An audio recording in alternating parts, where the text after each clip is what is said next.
The Florida Project. The Florida Project tells the story of a 6-year-old living in a motel with her mother right outside of Disney World. Sean Baker takes us into the mind and imagination of a child as we see the daily lives of Haley and Mooney as well as the other kids and adults living in the same area. We are constantly witnessing many situations through Mooney's eyes that she may not completely understand.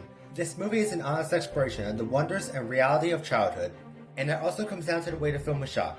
It's a beautiful looking movie that has a very vibrant color palette of many bright pinks and blues. But beneath all the bright colors and sunny skies of Florida, this movie opens our eyes to a relevant and sad issue about the hidden homeless in a similar way Nomadland did. In fact, a lot of the extras that are featured live in this motel and hope this film makes more people realize how serious this issue is and they're asking for our help. And that's what makes this film really hit you. This is more character driven than plot driven, and it's as if it doesn't have the story structure we are used to seeing. Instead, it flows by very well, just like how summer would flow by. And all the interactions and dialogue between the characters were very believable and felt like real conversations. And there were a few scenes that were heavily improvised to make the film feel more genuine. I was a little worried at first that the kids would get on my nerves, but they grow on me as the movie goes along. They bring a lot of enjoyment and at the same time were surprisingly funny. One of the main inspirations Sean Baker had for this movie was the Little Rascals, and you can definitely tell because the kids having fun and their adventures were the main focus, but it didn't shy away from the more serious scenes. Performance-wise, this movie excels very high.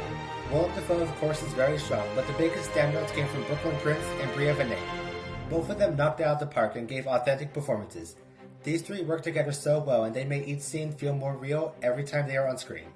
I was very surprised that for a majority of the cast, this is their first time acting because they all gave incredible performances that felt natural. There were many instances where you know exactly what's on a character's mind just by the looks on their faces, and that's also thanks to Sean Baker's subtle and effective direction. A technique that he uses is he casts highly experienced actors like Willem Dafoe and has them interact with first-time actors with little or no prior experience.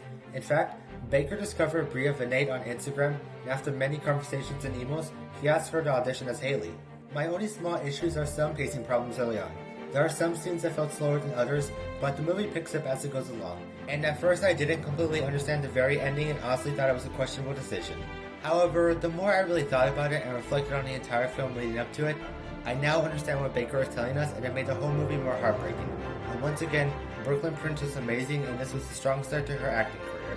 This is a wonderful film and one that will certainly bring more light to these types of stories. I'm going to rate The Florida Project an A-. I recommend this to anyone who wants to see a movie about real people's lives and likes watching movies about relevant topics. Thank you for watching my review of The Florida Project. If you're working, who's looking after Mommy? You're not my father! I don't want to be your father. You can't treat me like this!